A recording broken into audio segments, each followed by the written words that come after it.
श्री कृष्ण कहते हैं, जो होता है अच्छे के लिए होता है। कभी कभी विपरीत परिस्थितियां हमारी वर्तमान स्थिति को अच्छा करने के लिए आती है।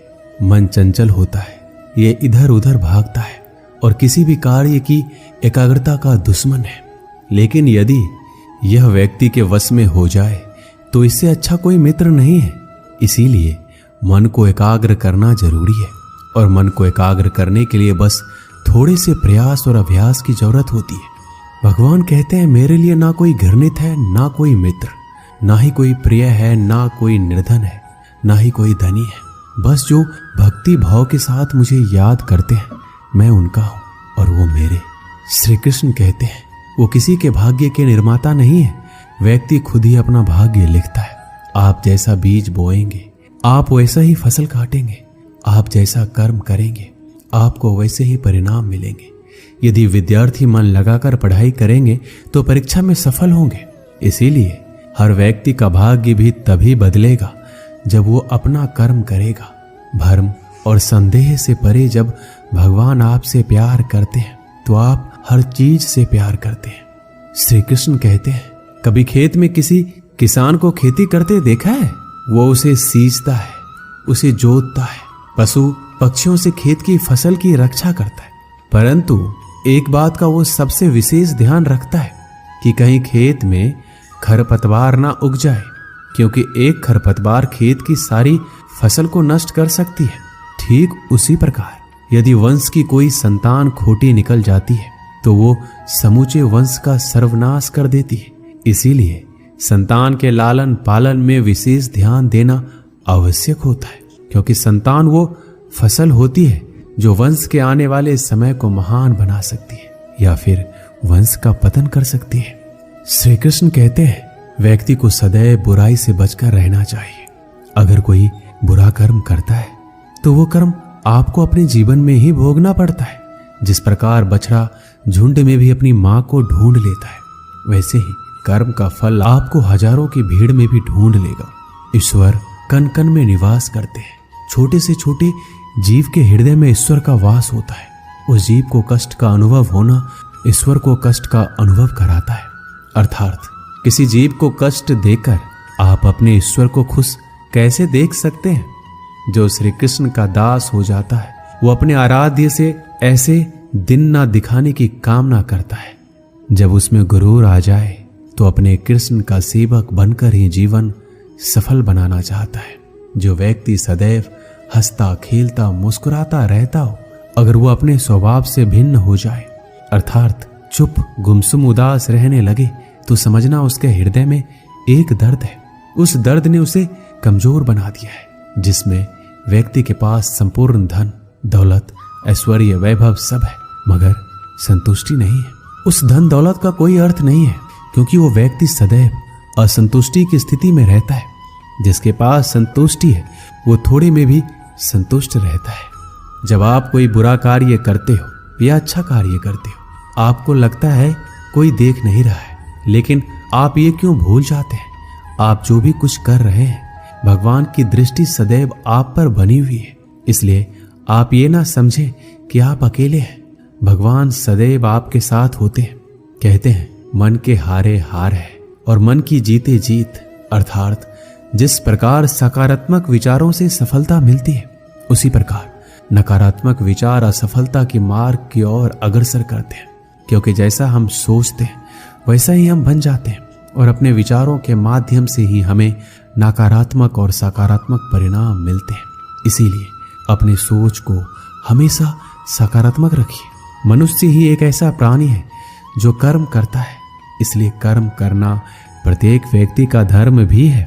धर्म करने वाला व्यक्ति ही कर्मवीर कहलाता है। इसीलिए कर्म करते रहना खाली बैठे रहने से बेहतर होता है। श्री कृष्ण कहते हैं, अगर आपको याद ही नहीं कि गुच्छे की कौन सी चाबी ताले को खोल सकती है, फिर भी आप लगातार ताले को खोलने का प्रयास करते रहते हैं, फिर भी वो ताला नहीं खुलता है। अधिकतर लोग ऐसी परिस्थिति में अपनी आशा खो बैठते हैं। उन्हें लगता है कहीं चाबी खो गई है और वो तिलमिला जाते हैं, क्रोधित हो उठते हैं। परंतु उस समय धैर्य रखें, क्योंकि गुच्छे की अंतिम चाबी ताला खोल सकती है। कुल्हाड़ी का अंतिम प्रहार वृक्ष को काट के गिरा देता है, वृक्ष को काट के गिरा देता है। परंतु क्या सत्य में कुल्हाड़ी का अंतिम प्रहार वृक्ष को काटकर गिरा देता है? आपको आपका लक्ष्य दिला देता है? नहीं, आपका निरंतर प्रयत्न ही आपको सफलता दिलाता है। जब आपका मन निराश हो, अपने कार्य में दोगुनी उत्साह से जुट जाइए, क्योंकि अनावरत बहता जल ही कठोर चट्टान को काट सकता है। सफलता का मूल है परिश्रम, प्रयास और आशा। श्री कृष्ण कहते हैं आपको पूरे धैर्य और भगवान पर विश्वास के साथ अपना जीवन निर्वाह करना चाहिए। लोग अक्सर सच कहने से बचते हैं या डरते हैं, पर सत्य कभी छुप नहीं सकता, ना ही कभी मिट सकता है। हम कितना भी छुपा लें, पर एक ना एक दिन सच तो उजागर हो ही जाएगा। इसलिए जो बात सच पर आधारित हो उसे कहने या मानने से कभी नहीं डरना चाहिए। लोग अपने शरीर को सुंदर बनाने में लगे रहते हैं, पर आत्मा की सुंदरता शरीर की सुंदरता से कहीं ज्यादा महत्वपूर्ण है। शरीर तो नश्वर है, मिट्टी से बना है और मिट्टी में ही मिल जाता है, पर आत्मा अमर है। इसलिए आत्मा की सुंदरता पर ध्यान दो। आत्मा की सुंदरता स्वयं को भगवान में लीन करने में मिलती है। जो अज्ञानी व्यक्ति होता है वो ये गलतफहमी पाल लेता है कि मैं करता हूँ, सभी कार्य मेरे द्वारा किए जा रहे हैं। ऐसे में उसमें अहंकार घर कर लेता है। परंतु इस सृष्टि में जो भी हो रहा है सब कुछ भगवान के इच्छा से हो रहा है। अज्ञानता के कारण व्यक्ति में जब अहंकार जन्म लेता है तो उसका पतन होना निश्चित है। श्री कृष्ण कहते हैं मनुष्य का जीवन ऋतुओं के समान होता है। आज ग्रीष्म तो कल वर्षा, परसों शीत। तनिक संकट आया तो हम संयम खो बैठते हैं, तो तनिक ऋतु बदले तो हम अधीर हो जाते हैं। अपने आक्रोश, अपने क्रोध में हम उनसे ही संबंध बिगाड़ लेते हैं जो हमारे अपने होते हैं। क्यों ऐसा ही होता है ना? हमें लगता है कि हमारे अपने हैं, फिर से मना लेंगे, परंतु स्मरण रखिए सदा ऐसा करना संभव नहीं होता। सागर की उछलती लहरों को तट सहता है, और यदि तट ही टूट जाए तो बाढ़ आ जाती है। हमारे संबंध दूध की भांति होते हैं। दूध तपकर उबल सकता है, परंतु यदि उसमें खटास आ जाए तो वो फट भी जाते हैं, और फटे दूध को चाहे कितना मथ लो उसमें से मातम नहीं निकलेगा। इसलिए अपने संबंधों को संभाल कर निभाना चाहिए। श्री कृष्ण कहते हैं जो व्यक्ति अपने अहंकार से भारी हो जाता है, जिसमें अभिमान भर जाता है, वो उस पत्थर की भांति होता है जो भारी होने के बावजूद भी नदी की धारा में डूबकर अपना अस्तित्व खो देता है।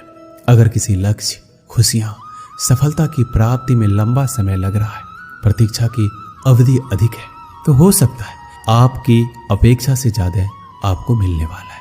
अपने कर्म पर अडिग रहिए और विश्वास रखिए उस ईश्वर पर जो आपके कर्म की परीक्षा ले रहा है।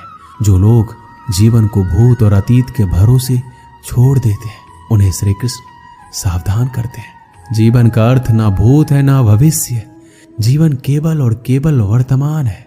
इसीलिए वर्तमान में अपने जीवन का आनंद उठाइए।